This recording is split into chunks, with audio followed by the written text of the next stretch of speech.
Salut à tous et bienvenue dans cette nouvelle vidéo qui est la suite de notre série, notre tuto. Alors dans cette vidéo, dans la vidéo précédente d'abord, nous avons nous avons configuré notre base de données, nous avons inséré deux champs à l'intérieur. Alors dans cette vidéo, ce qu'on va faire, c'est que on va procéder déjà à la manipulation des données qui sont présentes dans notre base de données, et plus précisément dans notre table field underscore API. Alors, déjà avant de commencer, on va retirer on va retirer ce message en disant echo, voilà, le message bel et bien effectué, du coup. Et ce qu'on va faire, et avant de poursuivre, j'aimerais rappeler deux, trois petits éléments. Alors, je vais faire tac, ok. J'aimerais rappeler deux, trois petits éléments. Euh, ce qu'il y a lieu de faire. Euh, pour manipuler les données dans notre base de données, ce qu'on aura besoin, c'est de passer par quatre opérations, du coup. Et les quatre opérations, il s'agira de faire quoi? Alors, allez, 2 secondes. Ok. Alors, il s'agira de faire quoi? Il s'agira de faire, dans un premier temps, un get, c'est-à-dire récupérer un ou plusieurs films dans la base de données. En deuxième partie, on aura besoin de faire un insert, c'est-à-dire en anglais, ça veut dire insérer, créer les films, les informations euh, que l'on va par la suite insérer dans notre base de données. La troisième action, c'est bien sûr update. Donc, on est capable de revenir, par exemple, dans notre base de données précédente, dans la table film, on laisse film, et choisir le film mercredi, voilà, et le changer, c'est pas mettre un autre film, et changer la description, changer la box-office, et ceci de manière vraiment naturelle. Et le quatrième élément, enfin, la quatrième action, c'est delete, voilà, le terme le dit bien, et il faut qu'on soit capable voilà, de supprimer un élément de notre base de données. Alors, ceci étant dit, on va commencer par la première action, à savoir get. On va essayer d'afficher ou de récupérer, voilà, tous les films de notre base de données. Pour ce faire, on commencera déjà par créer un nouveau fichier, voilà. On va l'appeler récupérer euh, tout, récupérer tout, voilà. Euh, tout quoi, les films. Ouais, je suis très explicite. Récupérer tous les films, voilà. Point PHP. Ok. Alors donc ce fichier il va se charger, le script on va écrire dans ce fichier, ce sera principalement pour récupérer les données dans notre base de données. Déjà on initialise la commande de PHP, voilà, ok, tac tac tac, ok. Dès que c'est fait, ce qu'il faut faire afin de pouvoir, enfin,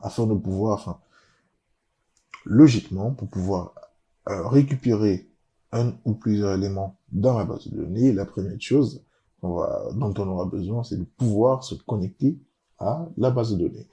C'est la raison pour laquelle on va commencer par un require. Voilà. On va commencer par un require.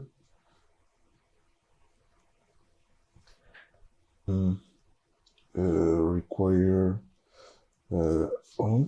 Voilà. OK. Euh, on va spécifier notre fichier de connexion à la base de données, c'est connexion.php, voilà, point virgule toujours. Et en haut, on va définir ce qu'on appelle le header. En fait, ce sont des bonnes pratiques. Pourquoi est-ce qu'on définit cette ligne qui est plutôt très importante? Déjà, cette ligne où on va dire le content, on va définir le content type. Voilà, content type, de point application. application dot JSON, voilà. En fait, cette ligne déjà est importante pour la simple raison que si on ne la met pas, notre application fonctionnera, mais dans certains cas, ou bien dans certains manip, ça je parle pour ceux qui, euh, qui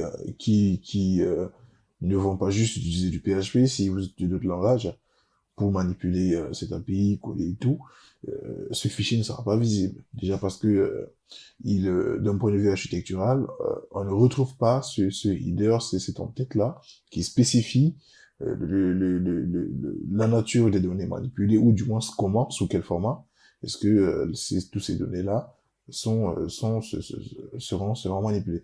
Donc, il est important, déjà aussi pour les bonnes pratiques, dans le développement, de définir ce header, voilà, ce header, content type, de point application / JSON. Alors, ce sont déjà les deux premiers éléments importants qu'il faut qu'il faut renseigner. Alors, par la suite, là, cette ligne, on dit require once connection.php, cette ligne déjà, elle va permettre à ce que l'on se connecte à la base de données. Et dans ce fichier, on veut récupérer tous les films, donc tous les éléments présents dans la base de données. Ce qu'on va faire déjà dans un premier temps, c'est d'appeler la variable, parce que en faisant un require once connection.php, c'est un peu comme si on appelait tout ce script là, voilà, dans ce fichier. On va faire un $con pour connexion ici déjà. Alors $con, ce qu'on va faire, ce qu'on va préparer, désolé, voilà, on va faire un prepare, préparer la requête, et on va dire un sélectionne all, voilà, sélectionne tous les éléments, tous les données qui sont présents, all from table, select all from, le nom de notre table, c'est film, select all from film, voilà, all from film, c'est OK. Et voilà, cette requête, on va la mettre dans une autre variable qu'on va appeler, on peut l'appeler requête, ou on peut l'appeler, voilà, query. Query, c'est toujours requête en anglais. Et voilà, on n'oublie pas le point virgule, bonne pratique. Et voilà, au niveau de cette query, on va faire on va exécuter, voilà, on va appeler la fonction execute, voilà, pour exécuter cette commande, cette requête. Alors, ceci étant fait, ce qu'on va faire par la suite, on va vérifier le résultat de notre requête. Alors, on va, comme je l'ai dit, vérifier le résultat de la requête, de notre requête. Alors, pour ce faire, on va déjà venir à ce niveau, on va faire if, on va faire un si, on va poser une condition, voilà. On va dire if, si, voilà, on va y arriver. Si la requête query, la requête exécutée, query execute, si la requête exécutée nous retourne quelque chose de positif, donc nous retourne qu'il y a bel et bien les données que l'on recherche dans la BD. Normalement, ça doit nous retourner ici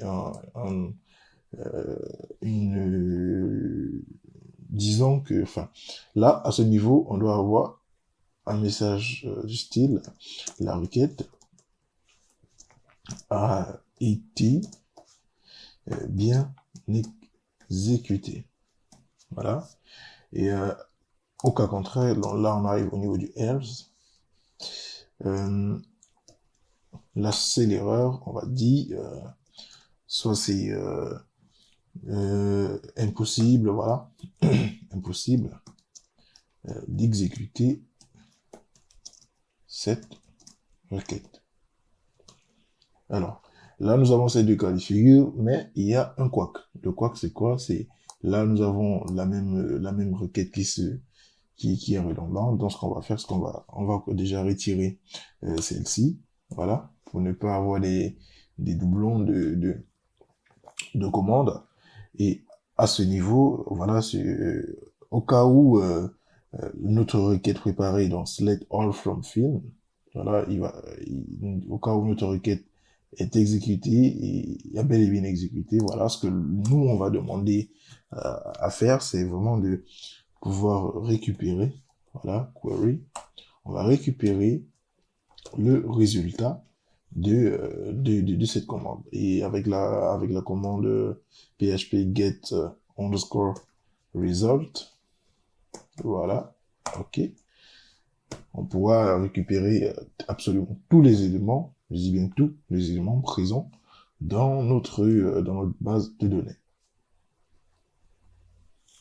En fait, ce qu'on va faire, c'est que ces éléments, ces résultats, les résultats de notre requête, ce qu'on va faire par la suite, euh, on va insérer ça dans une nouvelle variable, résultat, ok? Voilà, on va insérer ces données obtenues, ces éléments de la requête dans notre variable résultat. Donc, je tiens à rappeler que les données qui sont présentes dans notre variable result sont ce que la base de données va nous retourner après avoir exécuté cette requête, c'est un tableau d'objets. Donc, une table avec tous les données à l'intérieur, voilà, ce sera un gros bordel, mais ça sera une table, voilà, avec tous les données qu'on a demandé de manière compacte. Alors, ce qu'on va faire, c'est que après avoir récupéré ces données, ce qu'on va faire, on va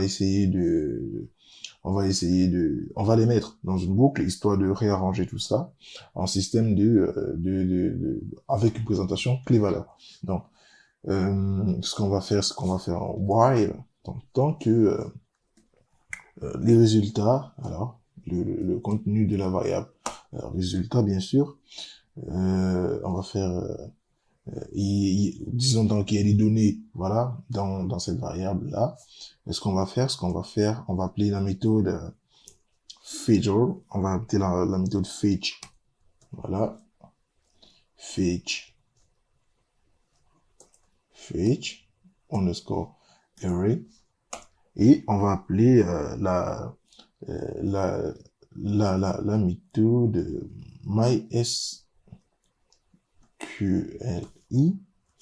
underscore associatif, underscore, pardon, pour associatif.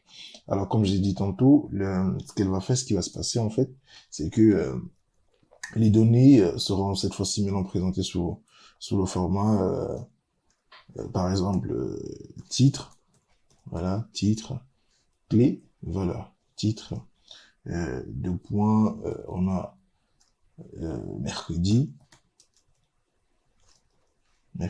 voilà, à la ligne encore, on a un truc, on a quelque chose du style, voilà, description,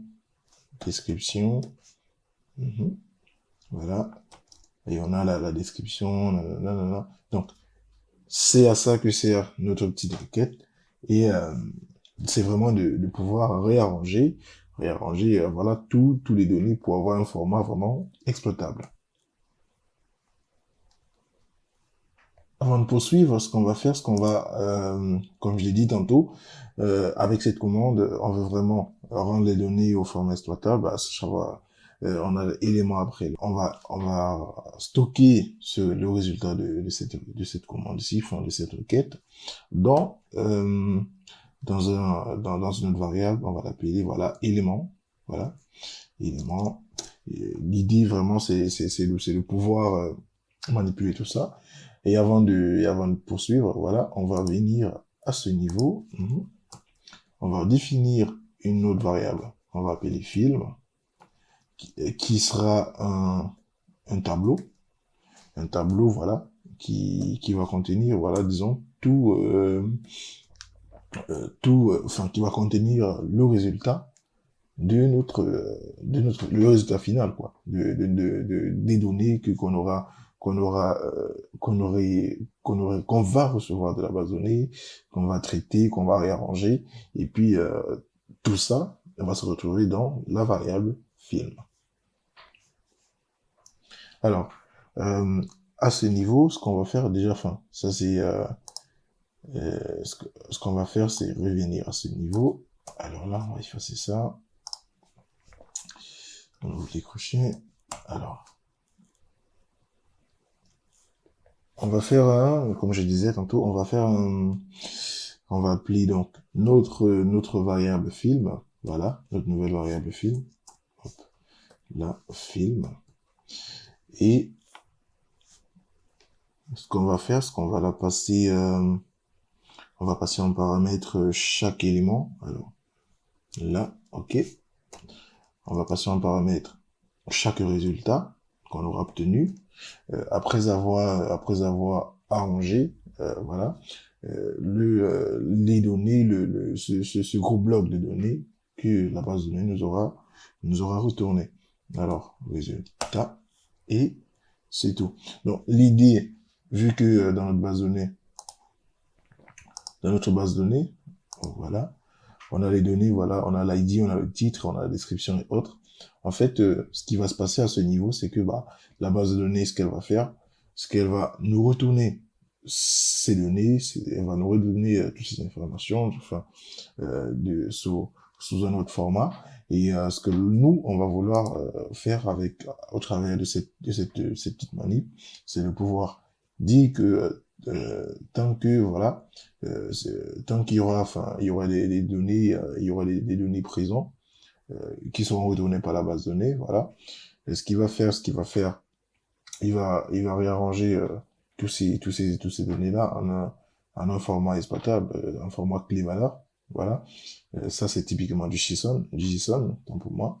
Et la notre variable film qu'on a initialisé à ce niveau et on l'a déclaré en tant que un tableau, ce qu'on va faire, c'est qu'on va affecter à chaque fois, hein, on va affecter à chaque fois chaque élément, voilà, dans ces tables. En fait, je m'explique. Ce qui se passe, c'est quoi? C'est que euh, lorsqu'on créait dans la vidéo précédente les différentes colonnes, on a créé la colonne ID. Ce qui va se passer, c'est que dès qu'il va récupérer les résultats, il va dire, OK, où sont les ID? Il va prendre les ID, il va venir insérer, autant pour moi, les ID dans les ID là. Après, il va revenir à ce niveau, il va dire, ah non, c'est pas résultat, c'est plutôt élément. Désolé. Ok, on va y arriver.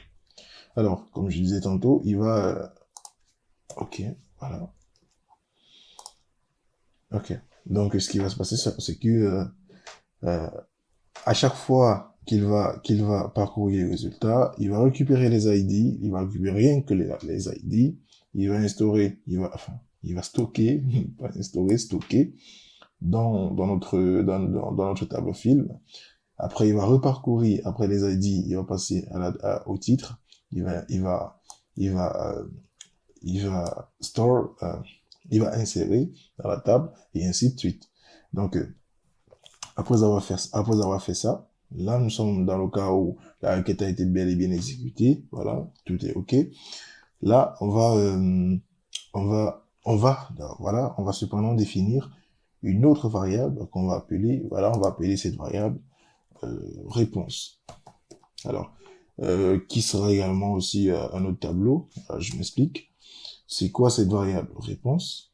Cette variable réponse va servir principalement à répondre à toutes les requêtes à toutes les requêtes de l'API. Alors, quand je dis toutes les requêtes, lorsqu'une personne lambda va utiliser notre API, il va faire appel au film ou aux données présentes à l'intérieur, en cas d'erreur, ce sera la variable réponse. qui va répondre pour nous, que ce soit la requête a été bel et bien exécutée, il y a eu une erreur, que ce soit des résultats. En fait, c'est ça, cette variable-ci, elle va se charger vraiment de répondre pour nous, pour tout ce qui a réponse à l'utilisateur.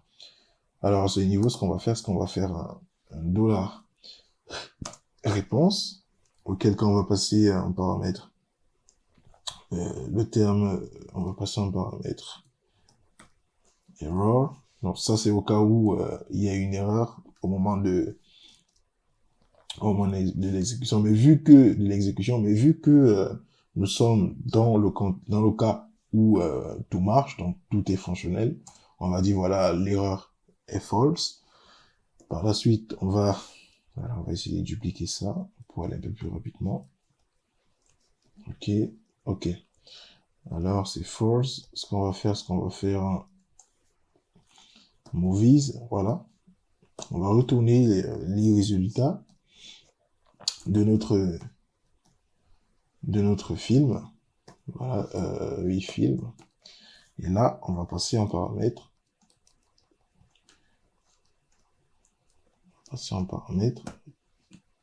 Notre variable film. Ok. Par la suite, nous allons définir notre mot-clé message. Voilà. Et à ce niveau, voilà, on va définir un string et on va dire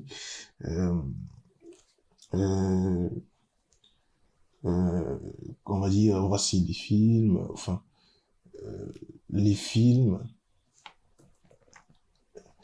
Disons, voilà, la commande a été exécutée. La commande a été exécutée avec succès. Voilà, avec succès. Ok. Là, tout est ok. Là, c'est bon. Voilà. Ok. The useless white space. What is it? Ok. I don't. There's no problem. Ok. Donc, voilà, la commande a été exécutée avec succès. Alors, on va revenir à ce niveau au cas où il y a un problème, au cas où vraiment la requête il est impossible d'exécuter la requête. Ce qui va se passer, en fait, c'est que cette même variable réponse, ce qu'elle va faire, c'est qu'elle va intervenir à ce niveau, mais sans les données. Donc, là, on aura l'erreur qui sera à ce niveau plutôt true. Alors, il y aura vraiment une erreur. Et le message d'erreur sera impossible d'exécuter ou voilà, d'exécuter cette requête.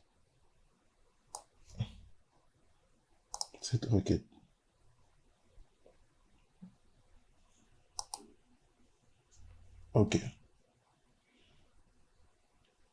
Remove the useless. Ok. Ok. Là, nous sommes ok. Donc, qu'est-ce qu'il y a lieu de faire encore?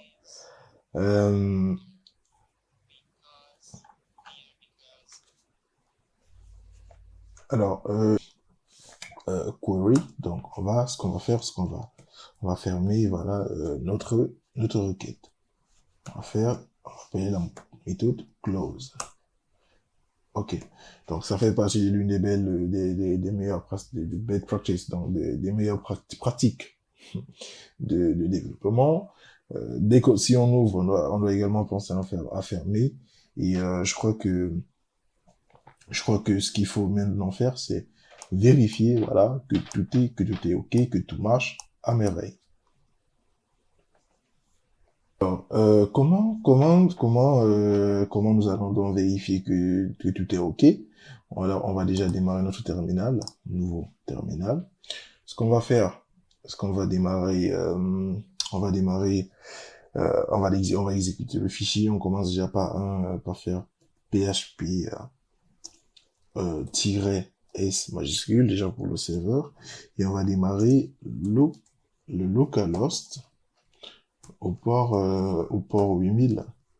Voilà, 8000 8001, voilà, au port 8001, on exécute, et là, nous avons une réponse du serveur, que voilà, le serveur a bel et bien démarré, voilà, development server start. So, ce qu'on va faire, c'est qu'on va copier ce lien, voilà, et on va revenir sur, oups, ok, et on va revenir sur notre navigateur, et hop, alors, on va écrire localhost, on va faire du localhost, voilà, 2 points, on spécifie le port, 8000, entrée, et hop, on tombe sur ce message d'erreur qui dit not found, the request source was not found on the server. Alors déjà, avant de poursuivre, je tiens à rappeler que euh, dans notre projet, voilà, dans notre projet, nous avons des fichiers, à savoir le fichier connexion pour la connexion à la base de données et le fichier récupérer tous les films. Et dans tous les projets, nous avons ce qu'on appelle le fichier source, donc le point d'entrée, le fichier de base de l'application, de toute l'application, qui est généralement le fichier index, le fichier index avec le nom index. Et ce fichier-là, vu qu'il n'est pas présent, il n'est pas créé dans notre truc. Déjà, si on vient dans notre projet et que l'on crée un nouveau fichier, voilà, index.php,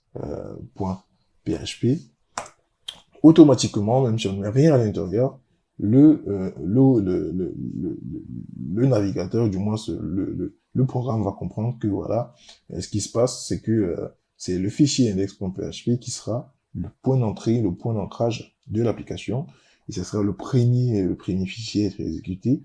C'est la première personne qu'on consulte, qui sera consultée, disons, le premier fichier, voilà, pour pouvoir accéder à l'application. Ce qui se passe quand on arrive ici, si on actualise maintenant, là, on n'a plus d'erreur. Simplement parce que l'application, ce qu'il va arriver à l'intérieur, il va trouver le fichier index.php, et comme c'est le point d'entrée de notre appli, il va dire, voilà, il n'y a rien dedans, il n'y a plus de problème.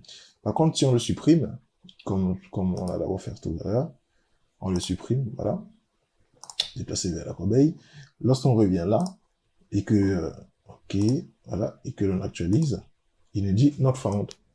Il ne retrouve pas la source d'entrée le fichier, voilà, le fichier principal, disons comme ça, de notre serveur.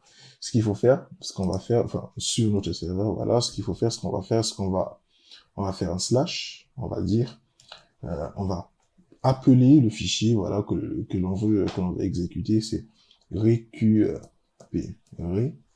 underscore tout des fils, ouais, c'est un peu long, point PHP. Hop. Voilà. Je regarde encore. C'est récupérer tous les films. Ah, c'est récupérer. Voilà, j'ai inversé, j'ai écrit c'est puré. Voilà. Foutu pour foutu, là, voilà. Là, c'est voilà, c'est récupérer tous les films.php. Et hop, voilà, nous avons un tableau blanc. Après avoir, comme message, nous avons un tableau blanc, carrément. Hop, on a un tableau blanc. Alors, le tableau blanc, il était déjà prévisible. Déjà parce que les données, comme on l'a vu, voilà, les données nous avons fini de traiter les données, mais nous ne l'avons pas affiché. Alors, déjà, pour vérifier qu'il y ait bel et bien les données dans notre variable réponse, on peut faire un print R, voilà, et on passe en paramètre la variable réponse. Voilà, et hop, si l'on vient à ce niveau et on actualise, et bim, on a nos données. Donc là, on a le tableau, il a dit array. Là, error, there's no error, non false, il n'y a pas. Le film, il a pris la table film, les tables les tables à l'index 0. Bon, et les tables sont indexées, bien sûr. Et on commence toujours par l'index 0 qui correspond à l'identifiant 1, 2 de la table. Et on a toutes nos informations, comme je vous l'avais expliqué, voilà, en mode clé, valeur, clé, valeur, clé, valeur, clé, valeur. Et c'est la même chose là avec, le deuxième enregistrement de notre table. Et on a le message, la commande a été exécutée avec succès. Alors, voilà, c'est le message ici. Ah non. Non, là, ça c'est plutôt le else. Alors, n'a pas pu, voilà, désolé. Donc, n'a pas été exécuté. Voilà, n'a pas été exécuté. C'est mieux, voilà. Et hop. Ok. Donc, voilà, comme je disais tantôt, vous remarquez qu'à ce niveau, on a bel et bien nos données qui sont chargées, tout est OK. Alors, ce qu'on va faire par la suite, là, on va retirer ça. C'était juste pour vérifier, pour expliquer pourquoi c'est un tableau blanc. Là, maintenant, on va afficher, voilà, on va venir faire afficher les données. Pour afficher les données, on va faire un simple écho, voilà. Et comme vous avez remarqué avec la méthode de print screen, les données sont en format JSON, une fois qu'ils ont été arrangés et tout, ils sont disposés ils sont disposés en clé valeur. Alors, on a l'ID, on a la valeur, on a le titre, on a la valeur, ainsi de suite. Alors, on va dire, ce qu'on va faire, on va faire un écho de la fonction JSON, autant pour moi, pas JSON underscore encode. Voilà. Et on va passer en paramètre notre réponse. Voilà. Alors, ceci étant fait, si on retourne dans le navigateur, on actualise, et hop, on a notre réponse. Alors, ce qu'on a, on a error false, film, on a toutes les informations sur notre film, voilà. Donc, on a notre donnée qui a été retournée avec succès. Alors, par contre, le message... ah ouais, à ce niveau, au niveau des informations My Hero Academia, description, My Hero Academia est un shonen. En fait, vous avez remarqué qu'au niveau des accents, ça a été changé par des U0 à 114 D, U00E, machin, voilà. Bon, je crois qu'à ce niveau, c'est un problème d'encodage, ça écrit et dessiné, donc c'est un problème, enfin, pas que c'est un problème en soi, mais c'est lié à l'encodage. Si on vient au niveau de notre base de données, voilà, on remarque ici la table, la table film. Non, c'est pas la table. Voilà, voilà, enfin, la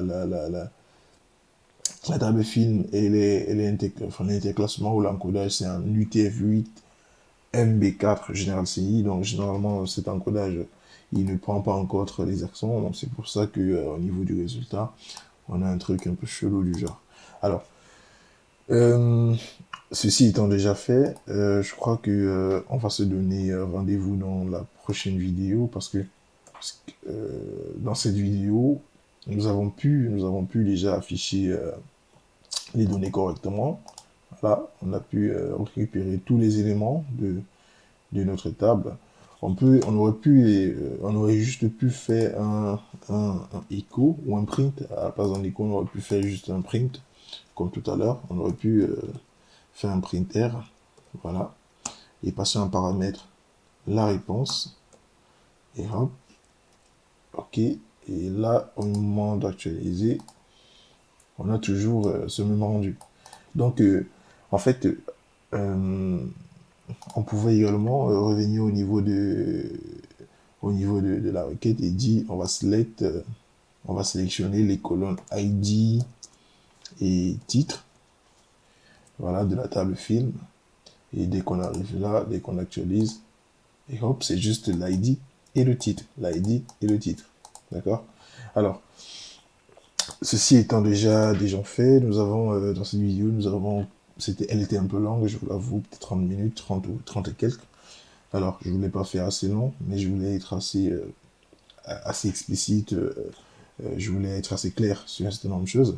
Donc, dans cette vidéo, nous avons pu récupérer euh, les éléments dans notre base de données. Nous avons pu manipuler tout ça. Je vous donne rendez-vous dans la prochaine vidéo et je vous dis à bientôt.